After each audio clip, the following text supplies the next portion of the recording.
On this bill joins us now. Senator, why don't you think this bill will make our financial system safer? I'm very concerned about this consumer agency that has very little oversight, an unlimited budget, and is duplicative of so many of the regulations that are already in place, particularly on our community banks. We just don't need another overlying agency. And secondly, what they've done on derivatives, I think, is going to hurt all banks, big banks, any banks that are doing derivatives in the right way will be hurt by this, and certainly the end users will be hurt by this. I think that is going to affect our economy to a great extent. And we didn't even address Fannie and Freddie, and that is another taxpayer bailout that should be stopped, avoided, and put an end to. What do you think the solution is, though? Because as the days have ticked by, we've gotten further away from the crux of this crisis with less or not additional regulation that some people think could help prevent a newer one.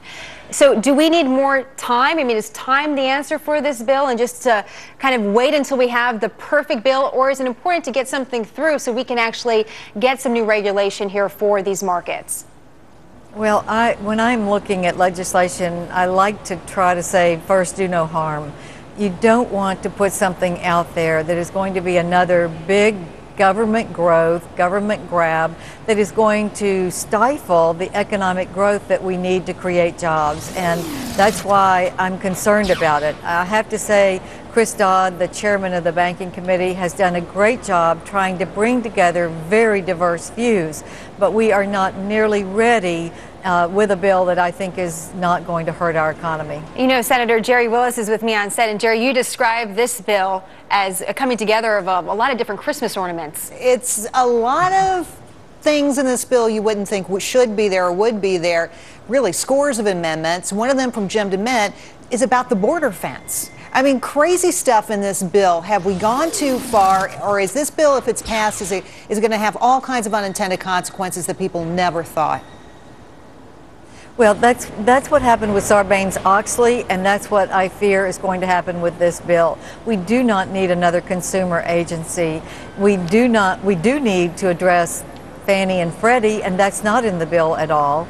So I think that there are big things that we didn't do that we should try to do before this bill gets out of the Senate and goes to conference. Well, Kelly, it looks like we're actually going to get a vote that ends debate today, which makes it that much closer. You know, what do you think some of the concerns are here that you have?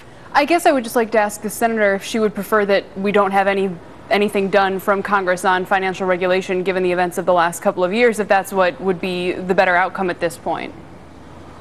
Well, certainly I think passing a bad bill that we are going to have to then try to work on in the future is not a good way to legislate. I would prefer, and I think many people would like to see us change parts of this bill, which is why we're voting against cloture.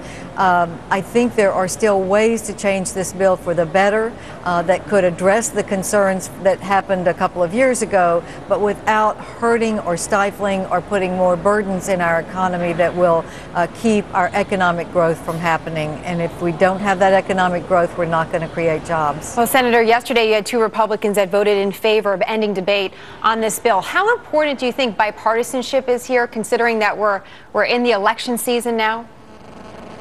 Well, I think that we have had the opportunity to offer a number of amendments. The problem is so many of our amendments have not been adopted, and they were essential amendments to assure that we wouldn't do harm to the economy. And I think the amendments that would make us address Freddie and Fannie, this is another taxpayer bailout that could still happen because we haven't put restrictions on Fannie and Freddie. And I just think that we've got Senator, to let me address ask you those a major question. issues. Where were you a couple years ago as far as regulation for Fannie and Freddie? Many of the people that are voting on financial regulation were in office, and there was nothing done then. Yes, and a lot of people were for it. I was one that was absolutely for putting restrictions on Fannie and Freddie. You just can't have the government backing of these huge mortgage-backed securities and not have laxity in the standards of the mortgages. I mean, people were getting subprime loans, and they were getting government backing on those. And we did try to do something on that, and we were stopped. All right, Senator, we appreciate you joining us today on a very busy afternoon for you, and we look forward to speaking to you again. Senator Kay Bailey Hutchison from Texas with us. In the